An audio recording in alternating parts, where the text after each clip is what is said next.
Hello बच्चों, मैं राजीव आपका सोशल साइंस टीचर। आज मैं आपको बताने चल रहा हूँ कि अश्वमेध यज्ञ क्या था।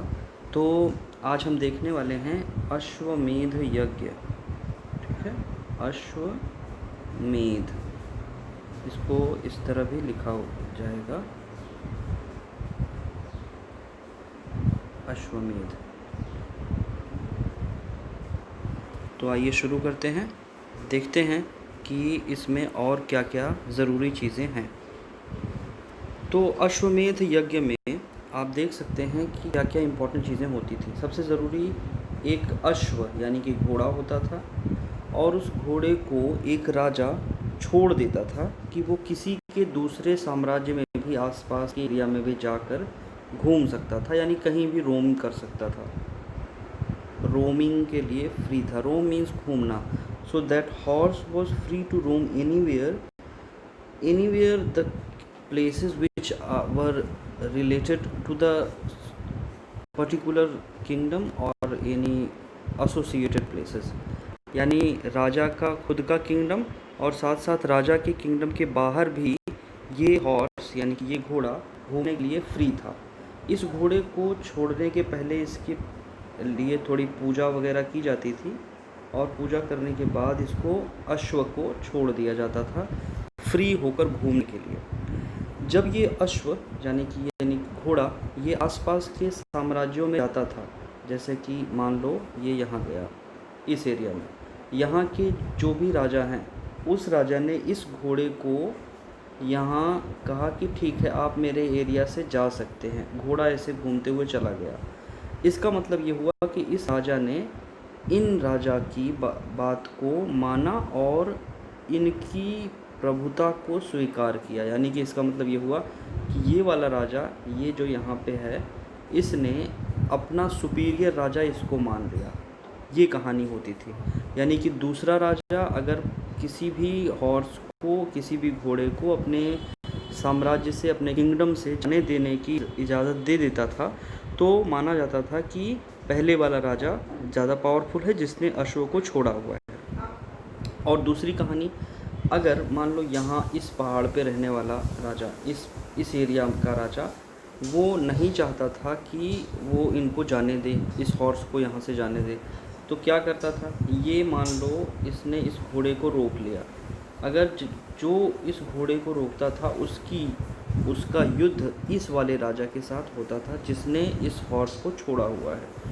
यानी कि the king who have stopped that horse, he had to fight with the first king, और इस तरह से राजा में लड़ाइयाँ होती थी। और अगर ये वाला राजा हार गया तो इसका मतलब कि इसका एरिया ही पहले वाले राजा के इलाके में मिला लिया जाता था, और अगर वो नहीं हार पाता तो फिर यह अश्वमेध यहीं पे रुक जाता था, कंप्लीट नहीं माना जाता था। तो हमने ये देखा कि इस तरह की चीज़ें होती थी।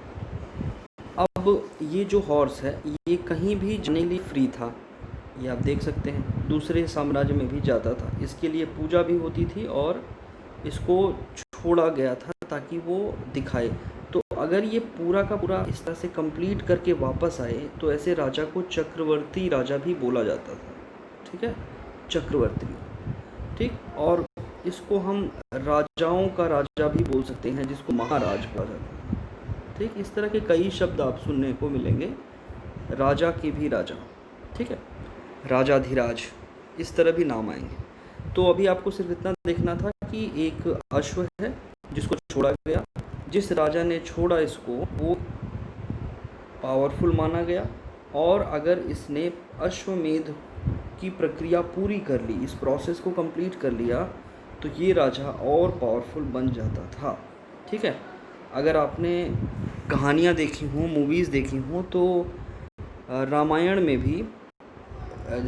में आखिरी के समय, जब रामायण का लास्ट का एपिसोड चलता है, उस समय आप देखते हैं कि राम जी ने, यानी रामचंद्र जी ने एक घोड़े को छोड़ा हुआ था, अश्व को, और वो घूमते हुए लव और कुश उनके बेटों के पास चला जाता है। लव कुश इसको रोक लेते हैं और उनकी राम जी से लड़ाई होती है, रामचंद्र जी से। तो इसमें भी आपको देखने को मिलता है, अगर आप वहाँ भी देख सकते हैं तो समझ में आएगा और अच्छे से। क्या के होने के बाद उस अश्व की बलि चढ़ा दी जाती थी और फिर इस तरह से ये पूरी प्रक्रिया अश्वमेध की कंप्लीट हो जाती थी। ठीक है, ये पूरी प्रक्रिया हो जाती थी।